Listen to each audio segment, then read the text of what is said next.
All right. Good afternoon, everyone. How are we doing? All right. And welcome to our Facebook Live family as well. I'm Scott Paul, the president of the Alliance for American Manufacturing, and it's my honor to welcome you to the 10th anniversary celebration of the Alliance for American Manufacturing. Thank you for being a part of it.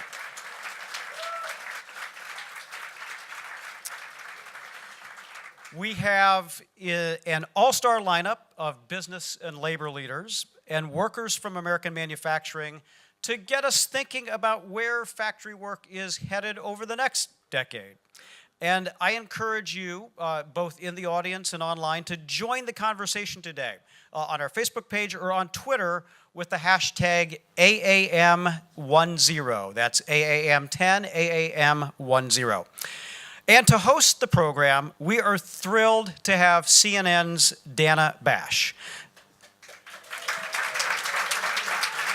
And just a word about Dana. Dana is CNN's chief political correspondent, and to say she's the most plugged-in television journalist may be an understatement, in fact. Dana knows and has covered Congress and presidential campaigns with sustained excellence. Watching her moderate a presidential debate, which is never an easy task, or report on wild and breaking news from Capitol Hill, and it seems to be getting wilder and even more unpredictable, makes this very clear. And despite her many awards and accolades, Dana doesn't want to be part of the story. She simply wants to report it. Please give a warm welcome to Dana Bash.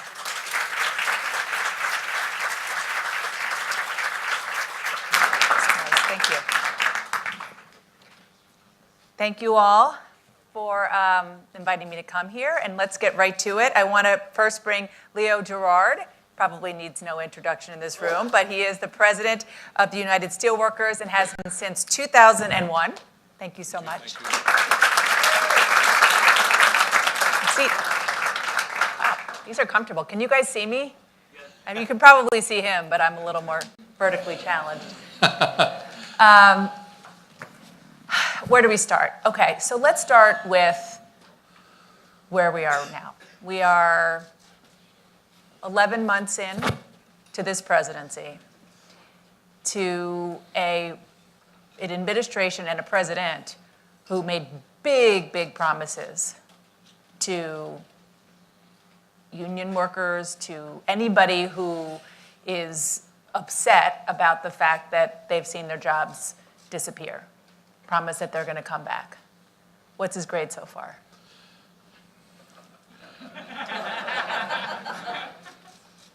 How do you grade when you do nothing?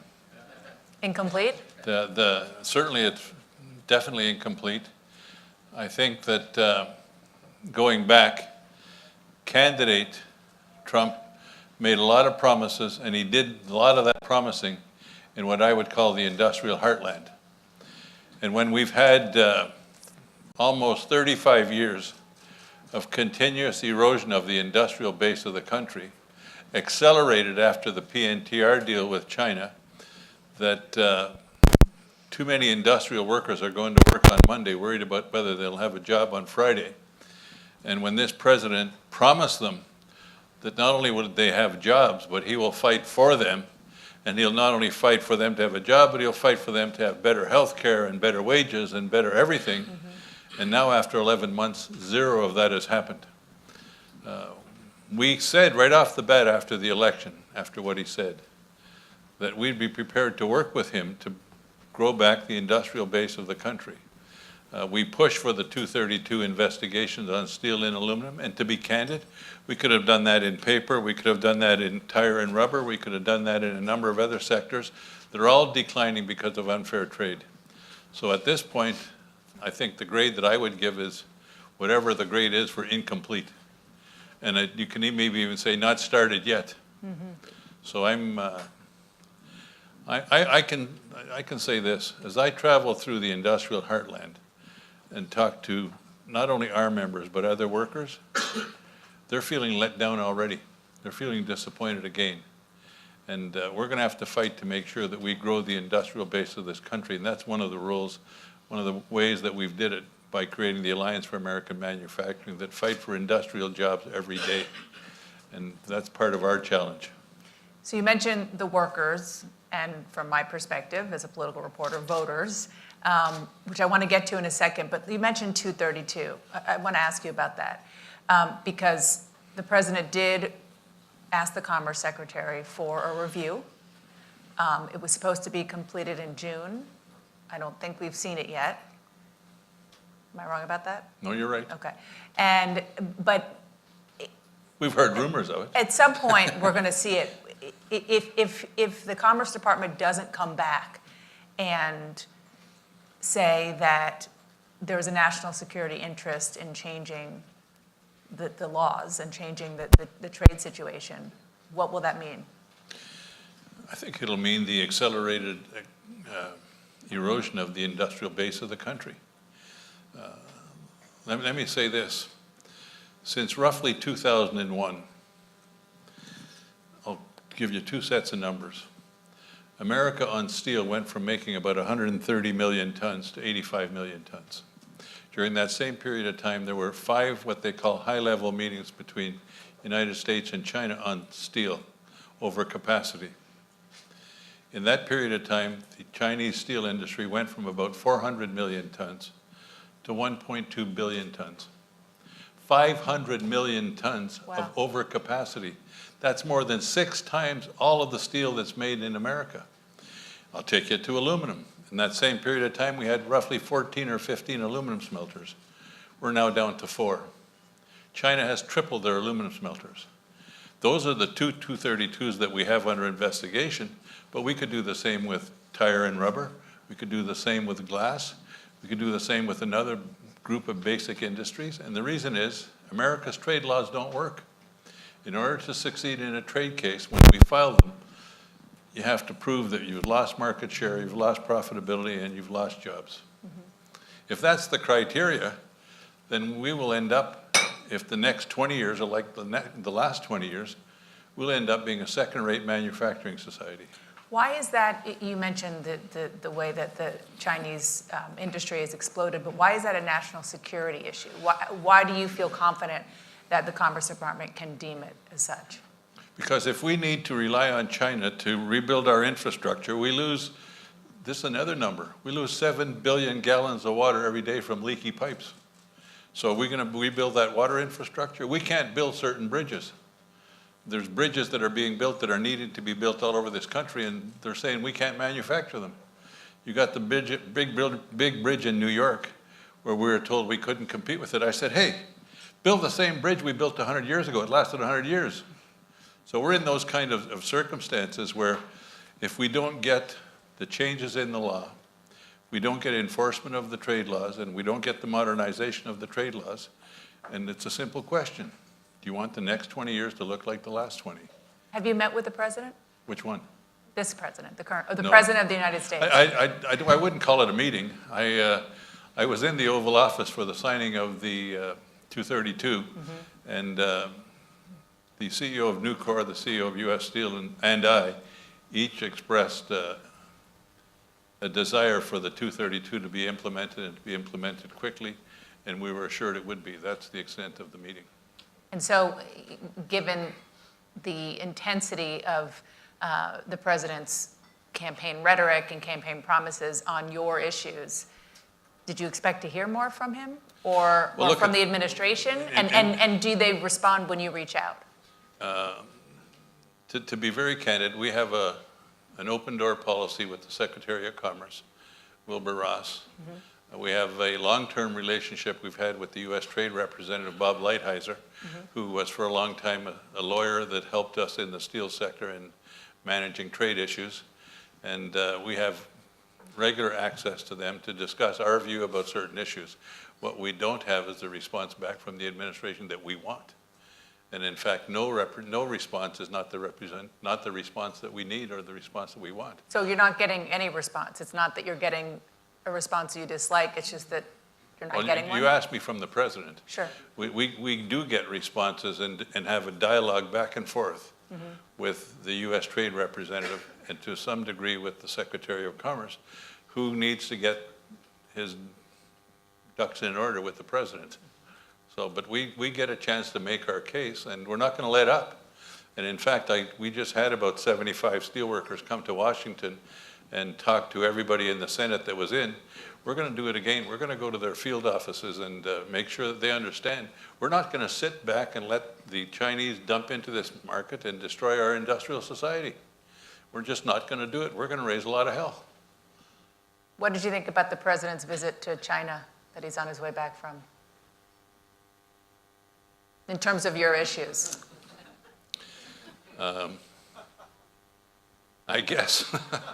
He very quickly said that China wasn't manipulating its currency when we really know it is.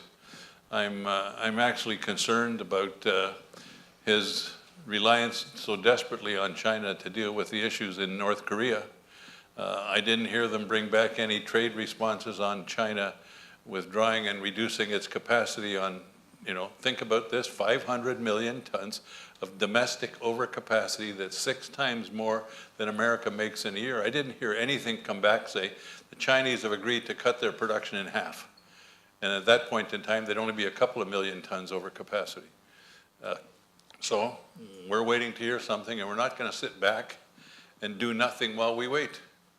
We're going to go and talk to members of Congress. We're going to go talk to governors. We're going to go talk to state representatives. And we're going to talk about, do you want a future in this industrial society or don't you? And we've got to stand up and fight. And to me, that's one of the great accomplishments of the Alliance for American Manufacturing. The National Association of Manufacturers pretends to be the voice of manufacturers. It's not. It's the voice of global multinationals, and they don't give a good damn about domestic manufacturing. And the Alliance for American Manufacturing does, and they're the counterweight to NAM. So we're going to try to accelerate the work we can do with the Alliance for American Manufacturing. We're going to take this message back to not just our members, but we're going to take it to communities, to mayors and to state houses and county executives, and we're just going to decide that we're going to fight back. Let me ask you about the Trump voters and about what happened in 2016 and where they are right now, especially given what you just said. So I went back and looked. Trump only lost union households by 8 points. In 2012, just by way of context, Obama won by 10 points. And the last time a Republican did as well as Trump did was Ronald Reagan in 1984 with union households. So how much do you think that, is there a disconnect, frankly, between the union leadership and the membership even now? Do you think that there still is a lot of support, or do you think that if we were to poll members of the union, that they would think what you think about him not living up to his promises in the campaign? Look at this. If you go into the industrial heartland and you go through that asking questions to industrial workers, they're waiting to see if this president will live up to his promises. But I can guarantee this from knowing them and working with them for 50 years, all of my life basically with industrial workers. They're going to be really, really angry come the next election if this administration has done nothing. Because doing nothing is worse than having not promised to do anything. Because right now, while we're waiting for the 232 in steel and aluminum, America's market is being flooded, and the warehouses are being filled, I should say, with subsidized and dumped steel and aluminum because they view it as this administration is not doing anything. So they're going to be really upset with having been ignored by a guy who made promises that he'd fix things. One last question. Did you see it coming? Did you see the kind of wave of support for Trump among probably many people in your membership that traditionally probably voted for Democrats? We saw I'm looking for the right word. We saw that people were hesitant, but so many people were living on the fear of losing their job because they've seen so many other people lose their jobs since NAFTA and PNTR with China, and that kind of lack of lack of enforcement of the trade laws, if not enforced by the union, that those workers were feeling desperate and decided nothing else has worked, we might as well take a shot with this guy. And having decided to take a shot with this guy, when this guy doesn't deliver, they're going to be really angry. And so if you say, are we disconnected? I'm not disconnected. None of our local management of the union, our district directors, our local staff, our local union president, none of us are disconnected from the membership. We are the membership. And we have these fights. I mentioned trade deals. This union has been involved in 85 trade cases from 2012. We won all but 6. Why should we win a trade case so easy? Because they cheat. And why should it be the union that has to initiate the damn case? You know, if we've got a law in the books that says you don't drive over 60 miles an hour and I get caught doing 75, I'm in trouble. Well, we got rules and it's enforced by the system. We've got rules about trade, and if the union doesn't file the case, who does? And so, are we angry? Are we frustrated? You're damn right we are. But again, I come back. The Alliance for American Manufacturing is the voice of industrial workers. It's the voice of future manufacturing. And we're going to encourage them, and we're going to support them, and we're going to build a structure, but we're not going to leave that thing sit in Washington on the sidelines. We're going out into the field. And if you're going to ignore us, you're going to pay a price. Sounds like A good industrial job is a job you can raise your family on. It should not be a job that we give away to the Chinese because they cheat. Thank you. Thank you. Thank you for that. Appreciate it.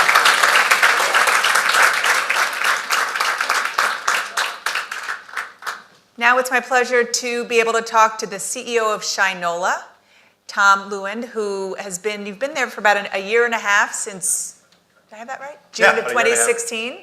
And before that, Tom was the president of the Detroit Lions. Not the Pittsburgh Steelers. Everybody can dream. Have a seat. Thanks. So, I know a lot about Shinola.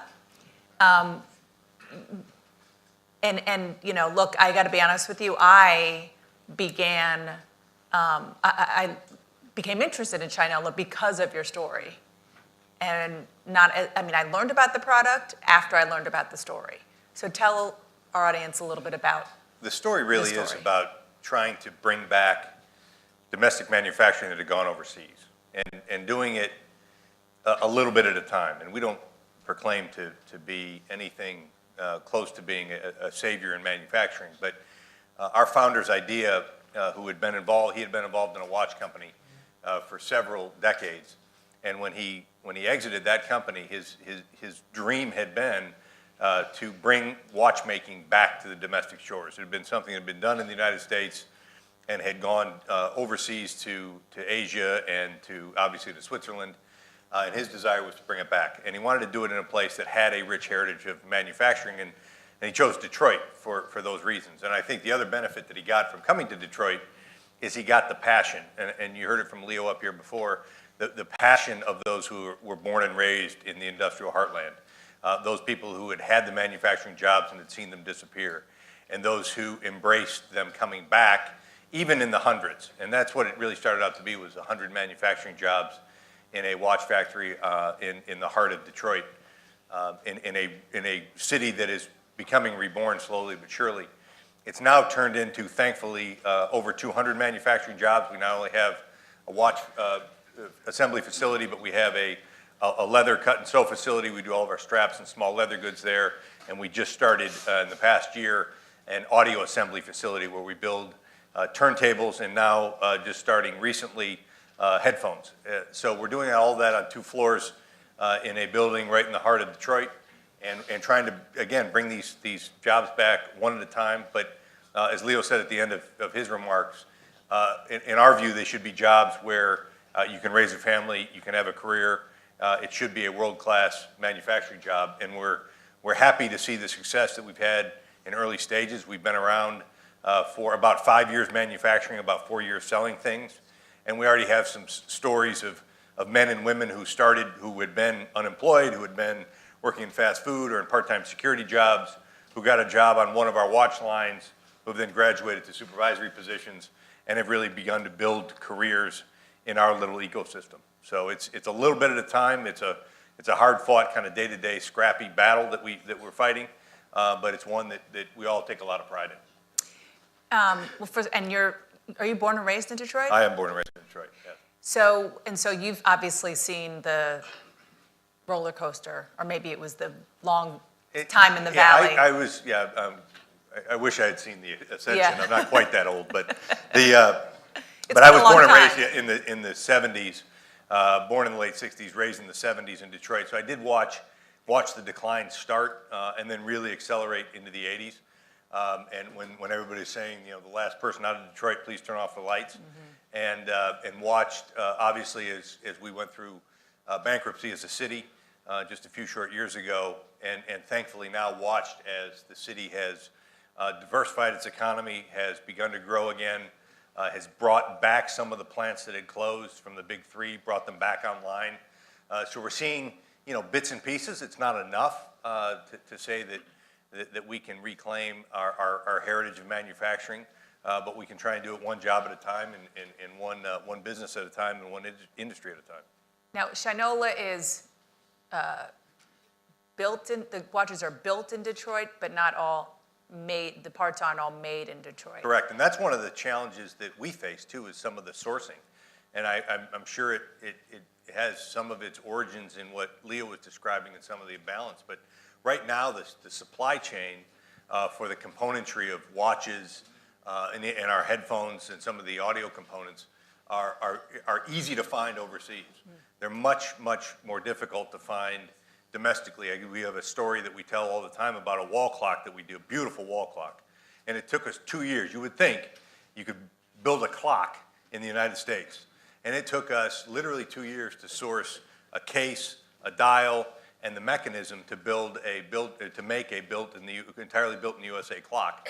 So we're very transparent about our supply chain.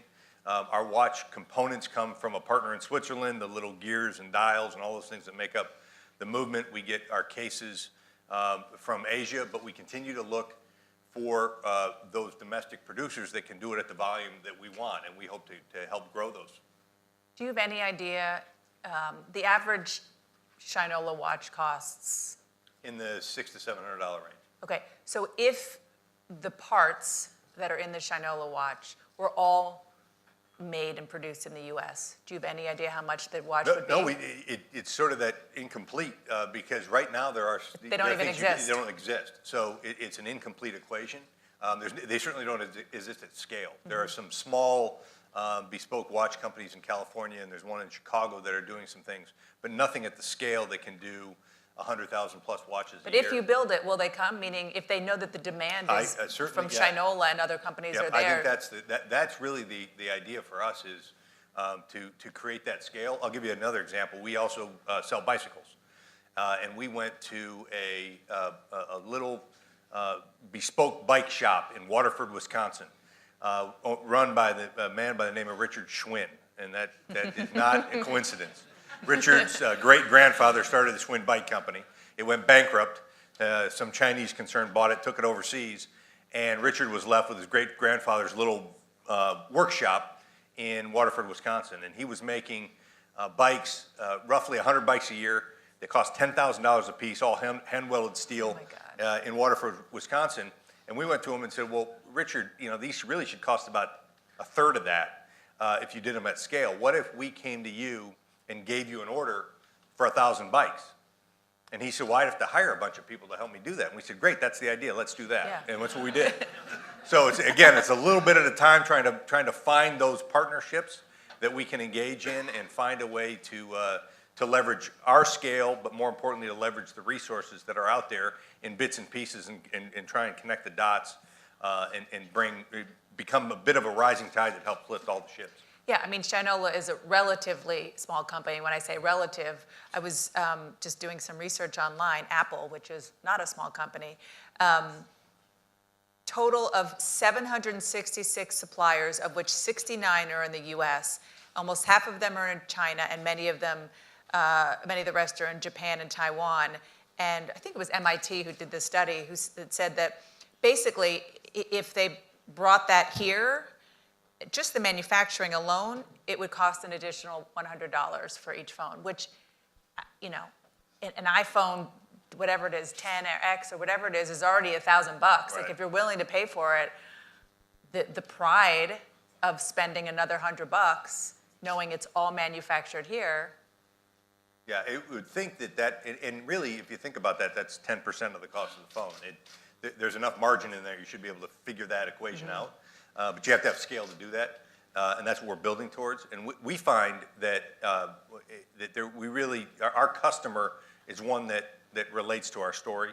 Our customer is one that relates to the idea of American quality, both in design and in manufacturing, that relates to the idea of craftsmanship, and something that lasts a lifetime. Unlike most watches from Switzerland and China, ours have a lifetime guarantee, and we're proud to offer that. And those are the things I think that ultimately will differentiate and justify a little bit of a higher price point when you can stand behind the quality of your products. Well, thank you. Thank you. Very much, appreciate it. And thank you Likewise. for sharing the story of Shinola. Thanks. Thanks, Tom. Thank you. Getting my notes here. Okay. I'm gonna step off and they're gonna rearrange the stage and I'll be right back.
This here? Okay.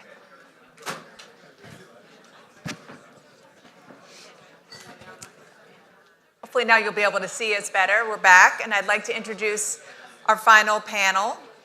We Are the Makers is the name of this panel, and these four panelists will give the different angles and give the different takes on the sort of the variety of what it means to manufacture and kind of all the aspects of the entire process. Let's start with Chandra Brown, President of Green Endeavor, Inc., former Deputy Assistant Secretary for Manufacturing, the Obama Department of Commerce, and former CEO of United Streetcar.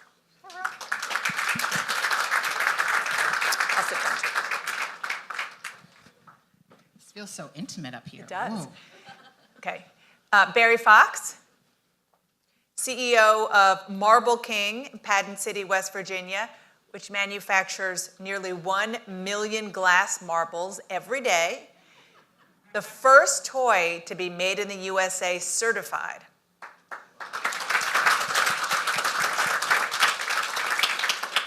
William Hill, maintenance technician, electrical, oh God, I'm gonna mess this up. ArcelorMittal, did I get that right? Okay. Burns Harbor, and he is a 2012 graduate of Steelworkers for the Future, which is a special program we'll talk about. He is an Iraq war vet, and he decided to become a steelworker after his military service. Thank you. And last but not least, DeWitt Walton, who is Allegheny County, Pennsylvania's District 10 Council Representative of the United Steelworkers. coalition builder, and a community activist. Thank you to everybody. Will, I actually want to start with you. You and I were chatting earlier about your path and how you got to be where you are in the steel industry, coming from 25 years in the military. Tell us your story. Case of scotch to Leo. No, never mind. What happened to me was it started actually when I was in the Navy. I was pre-commissioning a ship called the Monterey, CG-61. And on that ship, from the waterline up, from the superstructure up is all aluminum. But below decks is all steel made at Burns Harbor. And I was inspecting a space one day, and I looked to the right, and I saw that yellow USS right there. My stepfather worked there. He was dead at the time, but I felt very safe. I just felt like my dad had made that ship, to protect me. And then fast forward, I'm at Lockheed Martin after I got out of the Navy, and in 2008, the economy tanked, and I had a GI Bill. So I finally got to come home to Indiana, and I went to Purdue, and there was a very engaged professor there, Chris Smith, and he was a very strong proponent of Steelworkers for the future. And he said, Will, there's some guys here. Everything you've been telling me you want, it's upstairs right now. Go get it. And I said, Roger, Roger, and off I went. And I got it, and I had an internship at Burns Harbor, and I got to meet the folks, and I said, this is absolutely where I want to be. And the rest is history, and I'm very, very glad that I did that. And just real quick, so your family was in the steel business. And, Yes, ma'am, I'm third generation steel. But did you think about going in before you were in the military, or? I thought that's the last thing I'm ever going to do. Don't say never. It'll come back and get you. I said, no, I'm not going to make It's amazing steel. what DNA can do, huh? That's right. That's right. Okay, I'll start. Let me just come back here on the panel. So tell me a little bit about, you're sort of the person on the panel who has government experience, Commerce Department experience. From your perspective inside the government, especially listening to the first two guests that we had, what do you think is missing to give you the ability now as a sort of civilian, as a business person, to do what you need to do? Wow, so critiquing the federal government, there are so many things the government could do. But you learn from the inside out. Exactly, and I have to say it was great. I was 19 years with Oregon Iron Works and United Streetcar before, so I had a lot of very practical manufacturing, and I was shocked actually when the administration called and said, hey, do you want to be a political appointee? And I was like, a political appointee for what? And they were like, manufacturing. And I was like, oh, I love manufacturing. I had very little idea, so I went in there very naively, and honestly, you found out the good and bad. That's why it's a great question, because there's a lot the government could and should be doing. But I do want to say there is also a lot of good that they are doing. Things that we did, for example, that I'm really proud of that I think is helping manufacturers, I'd like to see more of, to start with the positive. Things like National Manufacturing Day. That is an incredible program, started 2012. Obama really endorsed it in 2014. It's opening up the factories all over the United States to let people see what is being done in your backyard.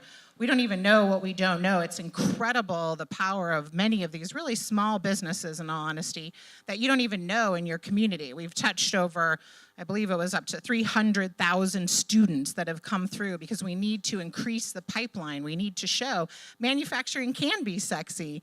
And there's lots of stuff I think that's really great about that.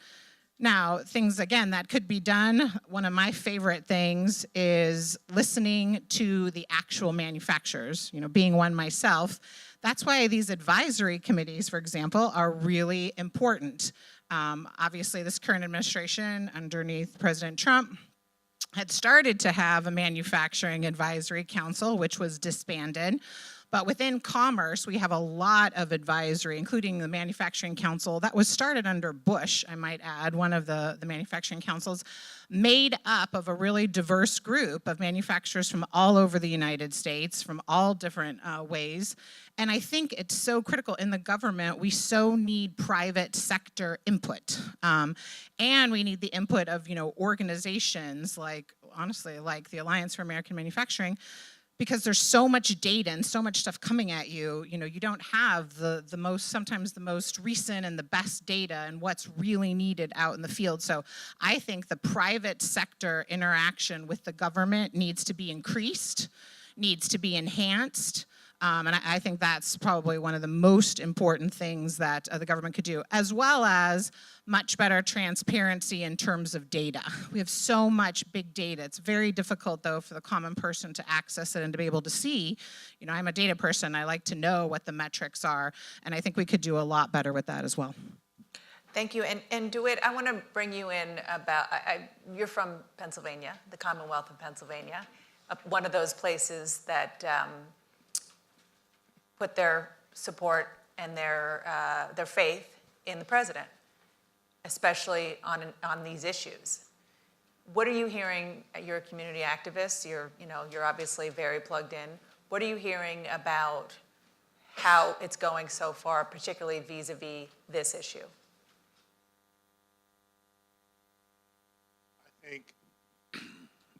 I know that you get mixed messages dependent upon the decision that you made, and that even those who chose to support the current president are having second thoughts. However, most of us, if not all of us, find it very difficult to admit that we made a mistake. Our egos, our pride, carries us to support poor decisions even though we know. And I sit on a council of 15 men and women, 10 Democrats, 5 Republicans. And some of those R's that I'm able to go in private and have a conversation with clearly regret that Mr. Trump, that President Trump holds that position. However, for their political futures, they have to remain silent. Because at the end of the day, the question becomes, how do we prepare a future or develop a plan to feed, house, clothe, and educate our families? How do we make certain that the challenges that we face on a daily basis are addressed in a constructive way? It's tough if everything was perfect, but given the decline, and in the community in which I live, that's overwhelmingly African American. Measured unemployment is 11.4%. But I know, and I'm in the streets every day, real unemployment is over 50%.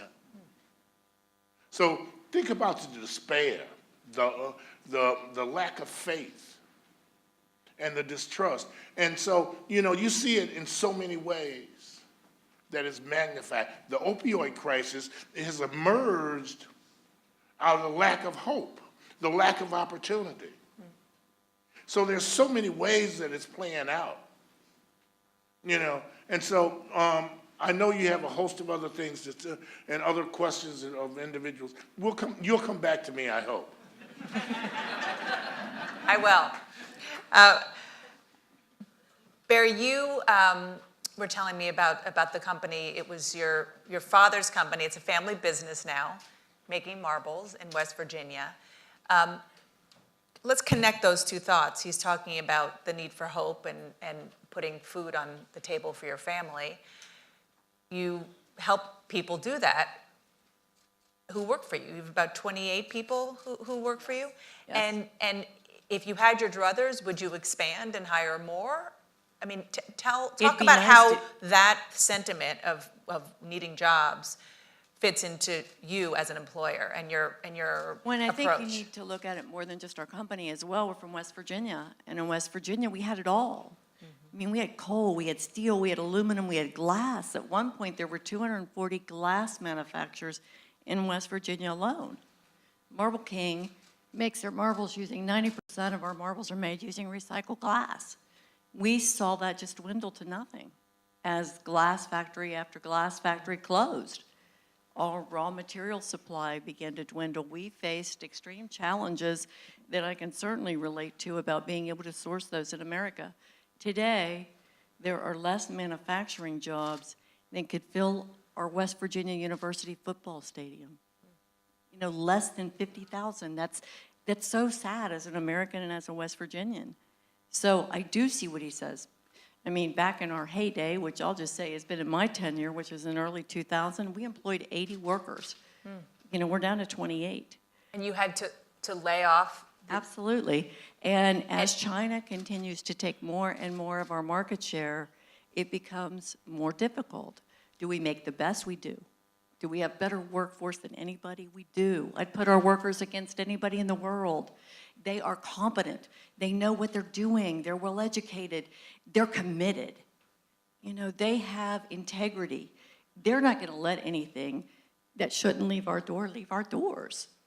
You know? So for you, it's an import issue. It's about It China. is an import issue.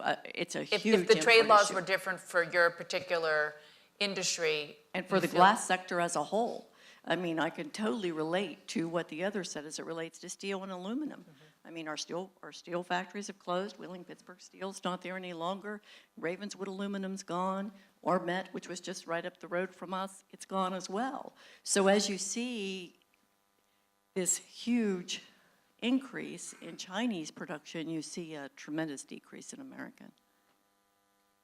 Well, one of the things that has come up is a living wage and a wage that you can do well on, that you can feed your family and you can have a comfortable life. Do you mind sharing if you feel that you have that? I absolutely have that. I'm very, very pleased with my income and my family. And what do you think it is about your situation that makes you different from a lot of people in America who can't make ends meet with what should be a very good job that pays enough? It's a very good question. I think NAFTA might have played a role in that. I think a lot of things play a role in that.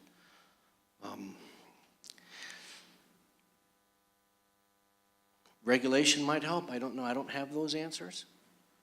But I do know that working class is declining ever since the 70s. It's peaked. It was peaked in the 70s, and now it's declining. But I think the answer is probably workforce development and to find people like myself, because you can't just walk off the street into any job and expect to do well at it anymore. You have to have skill. I had 25 years of advanced electronics training and 6 degrees when I reported to Burns Harbor and said, hey, I want a job. And they said, no, you can't handle it, kid. Because you needed more training. That's right. And then after getting an engineering degree, I still had to go through a year of training before they would set me loose out in the plant. And rightfully so. I probably could have used some more. But that's got to be common pretty much across all of the... And they paid for that? Or that was a GI Bill? No, ArcelorMittal paid for the year. The GI Bill paid for Purdue. And this is, Chandra, this is an age-old issue. Is finding the workers, but also the skilled workers to do what you need them to do, and who gets them to that place. Yeah, the workforce issue is a huge issue. And one of the, I think, again, things that can be done and the government should be doing better. And I think we've started to see it as, we don't have to just look in the United States. There are some things that they do well overseas. And in Germany, for example, their apprenticeship programs, what they've done with bringing up the workforce there. And you can see that in some of our companies, especially a lot of the large auto manufacturers, how apprenticeships and internships have becoming part of it. One of the things about manufacturing, and you'll see this, I think, a lot with the family-owned businesses as well, is that people, it's the relatives, it's your families that stay in manufacturing because they see how great it is. They can buy a house sooner. They have a good job with good benefits. So in my company, we used to laugh because there was like 10 people named Houston and 27 named Smith because the family members all realized how great it was, but the general public did not. And even when I've gone around to preach, the greatness of manufacturing, it's amazing. You'll still run into parents and other people that say, you must have a 4-year degree, or I want my child to be a doctor and a lawyer. And I'm like, wow, you know what? There's some incredible things out there, being a carpenter, a plumber, an electrician. There's amazing skill sets that we're always going to be in need. And you can actually not have college debt. Some of my engineers were much worse off than, for example, our iron workers and our welders in my previous shop. So I do think it's a huge issue, and I would be remiss too, as someone who is very pro women in manufacturing and bringing in more diversity. I also think that is critical to the future. Women, we make up 47 to 49%, depending on the statistic, of the workforce, and yet in manufacturing, we're under 30. So that's a big deal. And I think we have the same issues with people of color and other types of diversity. So I do think that's part of a solution we need to work into the pipeline. You talked about the reality of the employment situation in your neighborhood is really like 50% unemployment, which is horrible. So what's the disconnect between what you're talking about, the people who need jobs, and what you're talking about, the companies who need the workers? I was so hoping you'd come to me on this one, because let me tell you a real live story that occurs every day. I can't give enough credit to the United Steelworkers, because Leo and his leadership and him believing in me and my passion, the things that I fight for every day of my life, allows me to work with an organization called the A. Philip Randolph Institute. And he's loaned me to do a lot of work with the A. Philip Randolph Institute and to develop a workforce development program. The initial funding for that effort came from Barack Hussein Obama with the American Recovery and Reinvestment Act. That we go out every day and identify, recruit men and women from underserved, underrepresented, and the previously incarcerated communities to build the kind of skills to be able to have family-sustaining careers. Breaking the Chains of Poverty is an 8-week workforce development program that we ensure to employers several things. 1, 18 years of age, high school diploma or a GED. 2, they passed the test of adult basic education, grade 10, level A, which means that they do well on an SAT or an ACT test. 3rd, they pass a rigorous panel interview by our staff. And last but not least, we certify to those employers that they're drug-free. None of those individuals that spend the 8 weeks will fail an entry test in the building and construction trades or manufacturing. Additionally, the Steelworkers have opened their Rolodex and to Steelworker representing companies and told those employers, these are quality people. You're looking for folk? Come talk to the A. Philip Randolph Institute and give those folks a chance. And that's worked. And it has worked. We have an 80% graduation rate. We have a 62% placement rate within 6 months of their graduation. It is world-class. It is high performance, high expectation, because people want a chance. And if you give them a chance and match expectations with performance, you'll get exactly what you want. It's true. Now, thank Leo. Because without Leo's commitment every day, it would not happen. Beri, I want to end with you because you, you told the story of your company, which is all made in the USA, but struggles because of all the issues that you described. Look ahead. Where do you see manufacturing going, and what are your hopes in addition to the trade issue that you just described? I am very hopeful that with this focus, this united front throughout America on manufacturing and how critically important that these jobs are, not just to West Virginia, but to this nation as a whole, that hopefully that everyone will be able to get on board, even if it's a slow train, on the train, the same train, to move this country forward in a positive direction. Manufacturing is a critical part of this country. It always has been, and it needs to continue to be. Thank you. Thank you to all of you. It was a great discussion. I learned a lot. Thank you.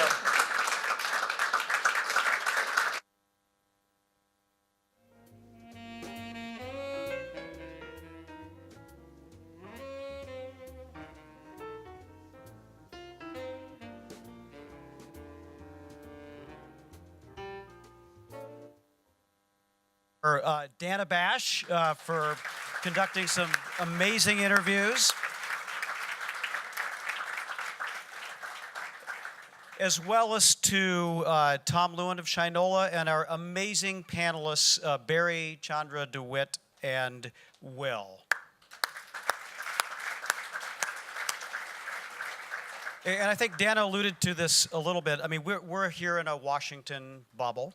Some of us came from a New York bubble here today, too. But, there are millions of amazing men and women deeply engaged right now in making things, working in factories all across America. And our panelists gave us a glimpse into their lives, into their hopes, to their challenges, and to their opportunities. Our goal, and a number of speakers have alluded to this, our mission every day is to give a voice to them, to give them our support, and to give new makers a fighting chance as well. And I also want to say and give a special word of thanks to Leo Gerard, because this anniversary celebration, our launch 10 years ago back in 2007, and all the very good work we've been able to do over the course of this past decade would not have been possible without the wisdom, the trust, and the courage of Leo Gerard.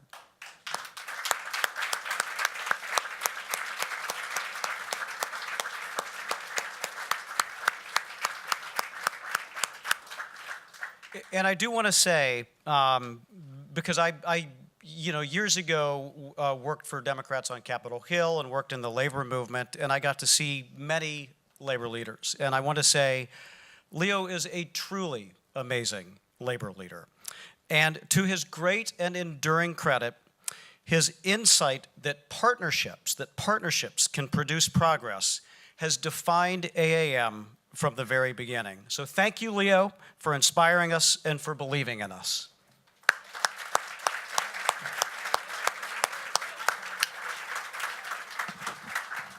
This is getting to be embarrassing. It's surprising what you can get someone to say when your name's on their paycheck. I want to set the record straight. What we managed to do, we did through collective bargaining, and we did it with the support of the officers and the executive board of our union, and two of them are here right now, Tom Conway and Dave McCall. I'd like them to stand.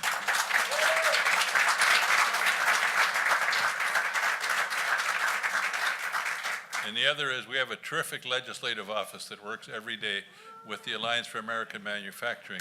And the Alliance, hang on a minute, and the Alliance for American Manufacturing staff are the people that take the struggle out into the field, so we're telling the rest of the country that manufacturing matters, and this is their leader. Thanks, Leo.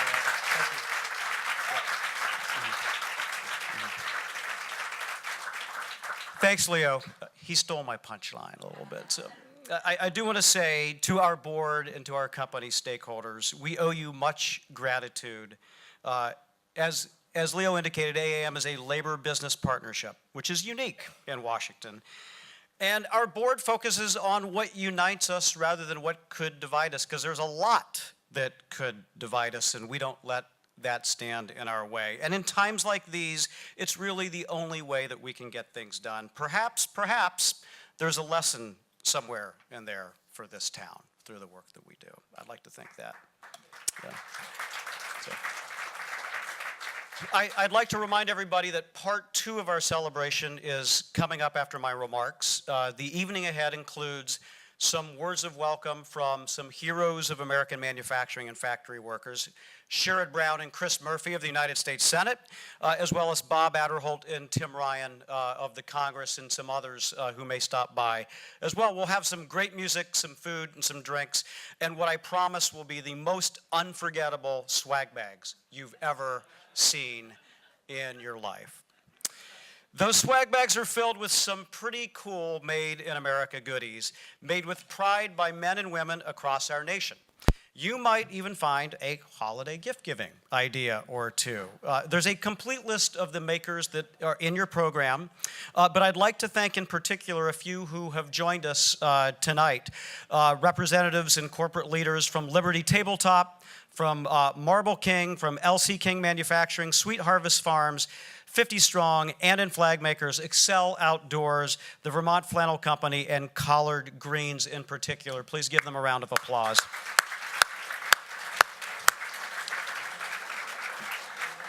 And at this point, if I've whet your appetite for American makers a little bit, I have a pretty exciting announcement. We're unveiling a Made in America Consumer Product Guide, which is now up on our website in beta mode today. We're still filling it in. I want to point out that we don't endorse, we don't sell, or we don't receive compensation for any of these products whatsoever, but we do get asked literally every day, where can I find an American-made this or that? And now we'll have the answer for our activists on our website. We won't have to send them anywhere else. And we'll also remind our online family that at the same time they're looking for American-made products, they can be weighing in with their elected officials in a good way to see even more made in America products. Now, since AAM has been around, manufacturing has become a critically important issue in the past 3 presidential elections. I know there are a lot of brazen people in Washington. I'm certainly not brazen enough to believe that we deserve sole credit for this. There's a lot that goes into this. It certainly helps to have factory workers in key states like Pennsylvania, Michigan, Ohio, and Wisconsin. And it helps to be working on issues that have broad bipartisan appeal that really registers with voters. Things like Made in America, infrastructure investment, cracking down on unfair trade. These issues attract large bipartisan expressions of support from voters. Think back for a moment to 2008. For some of you, that'll be a very pleasant journey, I know. Clinton and Obama were trying to one-up each other on trade. Who could renegotiate NAFTA faster? And then Obama, during the general election, he blasted John McCain for his opposition to Buy America policies, and that certainly helped him win a few Midwestern states. In 2012, you saw Mitt Romney try to outflank Obama on China trade issues. He really did. Obama hit Romney back on outsourcing, and he also promised to create 1 million new manufacturing jobs in his second term. We held him accountable for that. Spoiler alert, he came up a little short. But we tracked his progress. And then, of course, I don't need to remind anybody of last year, where manufacturing, the forgotten men and women, these issues were really front and center of the presidential campaign. Meanwhile, in Congress, I can say that we were instrumental in jump-starting Made in America manufacturing agendas in the House and in the Senate that have only been growing steadily now for 7 or 8 years straight. So our challenge now is really twofold. As Leo indicated, it's getting an administration that promised big on trade to finally deliver something. And it's also persuading the skeptics of these actions that trade policy, manufacturing policy, and other interventions can, in fact, be critically important and effective in bringing back some manufacturing jobs and creating new ones as well. I will say it doesn't take much creativity to imagine the possibilities. if we had an infrastructure bill, there would be an additional steel mill fired up now, making steel for new bridges we need all across America, perhaps even adding an extra shift and putting more food and money in the pockets of middle-class Americans. If we had an American-made pipeline plan from the White House, there'd be a pipe bill hiring back workers to fill a new order to deliver energy to American consumers. And if steel imports were actually held in check instead of surging by 20%, we'd possibly have a blast furnace somewhere in the Midwest back up and running today, one that isn't right now. And that would bring renewed hope to an entire community. But all that we really have right now are tweets and promises. And as we know all too well, that's not nearly enough to bring back any jobs whatsoever. Beyond the political promises, even in this age of automation and globalization, there are a lot of reasons to think that millions more Americans could be working in manufacturing over the next decade. We have a strong energy advantage that is likely to endure. We have a robust and a wealthy consumer market, and even though we're only 5% of the world's population, we spend an outsized amount of that on consumer products. We have an unrivaled entrepreneurial culture to develop new products. And while certainly it is true that more robots will be found on factory floors, the industry is already highly automated, and it knows how to adapt to technology and to embrace it. With new products, with more market share, and with sharpened skills, we can certainly create more factory jobs. With the right mindsets in the public and the private sectors together, we can guarantee that the next generation of really amazing things can be made right here. After all, factories in some nation, somewhere, even in this digital age, and these factories could be in Germany, they could be in Japan, they could be China, or they could be here. They're going to be making things. They're going to be making autonomous vehicles. They're going to be making digital gadgets we haven't even imagined yet. They're going to be making space vehicles that will someday get colonists to Mars. They will be making technology and devices that will transform the way we live and work. And yes, I will say I'm enough of an economic nationalist to confess that I want these things to be made in American factories and by American workers. I'll also point out that my sentiment is nothing new. Alexander Hamilton, in addition to headlining a Broadway show, was our original economic nationalist. He authored America's first manufacturing policy back in 1791 because he envisioned a better, more competitive economy for America. And I will say we are all better off for his vision. So, as I conclude, I would note that we're here in the National Union Building, and it is, I am told, the oldest steel construction commercial space left standing in Washington, D.C. At the time of its construction in the 1800s, it was considered a pretty revolutionary idea. And as a nation, we've known how to make and do revolutionary things for a very, very long time. And we can do it again. We can do it again, from steel beams to supercomputers, if we just believe in our workers, if we believe in our workers. We know it takes hard work. We know it takes empowered workers. We know it takes imaginative entrepreneurs. And we know it takes a public policy that works for all of us. So please join us on this journey tomorrow and over the next decade as we plan to continue to transform the conversation in and outside of Washington. But tonight, pause with us as we celebrate this work.